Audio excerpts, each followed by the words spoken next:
And now with a look at what stories are making the headlines where you are today, it's the ITV News.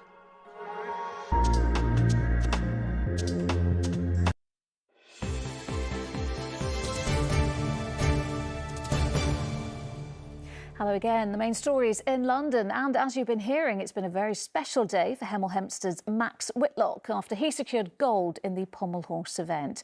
Joy in Tokyo and huge celebrations for his family back home. This was the moment they realised he'd successfully defended his Olympic title.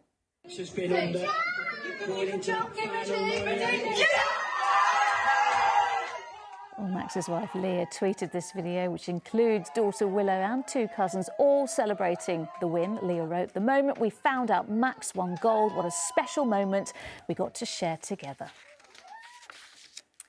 Police are calling for urgent information about a missing woman. 71-year-old Louise Cam was last seen near the Spires shopping centre in Barnet 6 days ago. Police say they recovered her vehicle, a black BMW Series 3 convertible in northwest London. They say they've arrested two men in connection with the investigation. Now on to another sign that things are gradually getting back to normal as thousands of runners took part in the London Landmarks Half Marathon. This year there were many special causes at the heart of the event, as well as many colourful costumes and characters, as Jenna Verdicchio found out. It's been a long time coming, but today, London's most scenic half marathon returned to the streets. Runners were thrilled to finally take part in the London Landmarks 13-mile race. It's so exciting that finally there are events happening again. I know that everything's been tailored a little so we can still adhere to COVID restrictions, but it's good to be back, although it doesn't help the nerves. The race is popular with runners and spectators as it takes in some of the city's most famous attractions. The event started in 2018, but this year, after COVID and lockdowns, it's slightly different. We are going to be shining a spotlight on our key workers. We are going to be having a bit of a laugh and kind of shining a spotlight on the more light-hearted moments of lockdown. And we've also got a very special memory mile. Mile 6 will be dedicated to those who've lost their lives during the pandemic. So it'll be a very emotional and poignant mile.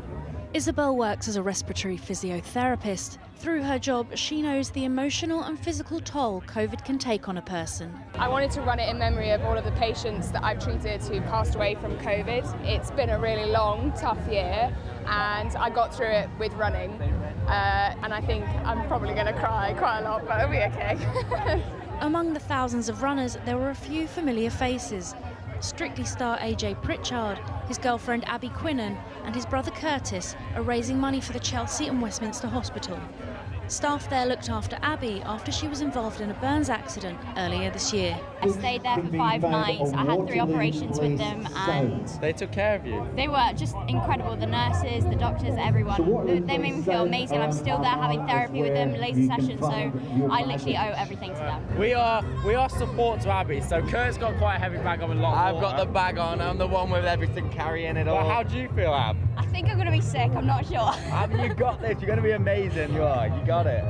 Despite the initial nerves, 14,000 people made it across the finish line and raised more than £6 million in the process. Jenna Verdicchio, ITV News.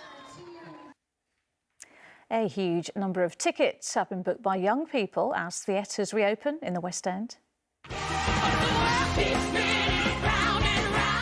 It's because of Kids Week, where children 17 and under can go free when accompanied by an adult. The Society of London Theatre has already sold an incredible 100,000 tickets and says there are still many more of the 2-for-1 deals still available. To get to 100,000 at this stage is just, I am over the moon.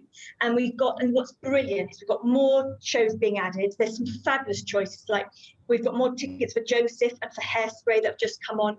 Come From Away for older children, absolutely brilliant. But then for younger kids, David Walliams' Billionaire Boy.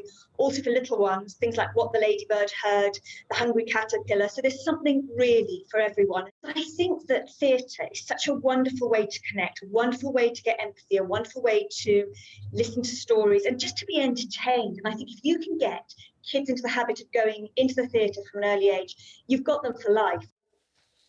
All right, time for the weather now. Here's Amanda.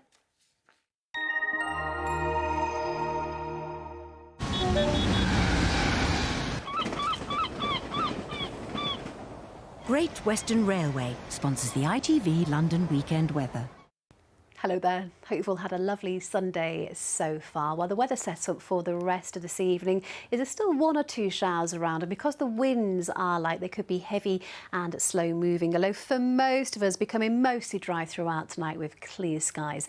And that's of our temperatures ranging anywhere between 12 and 15 degrees. So Monday morning, actually not looking like a bad start today. First thing, it will be dry with some bright or sunny spells, although the cloud will start to increase as we go through the late morning and into the afternoon, and there will be 1 or 2 showers around, although these will be few and far between. For most of us, it is looking largely dry tomorrow afternoon, for top temperature there of 21 or 22 degrees. Great Western Railway sponsors the ITV London weekend weather.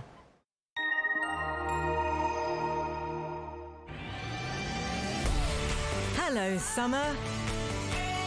Piri sponsors ITV Pollen Count. Well, thankfully, grass pollen isn't really an issue as we go through the next few days. However, weed and nettle pollen could be a bit of an issue. You can see here moderate traces of it on Monday and the next few days. Bye-bye. And that is it for now. We are back tomorrow with updates in Good Morning Britain. Until then, bye-bye.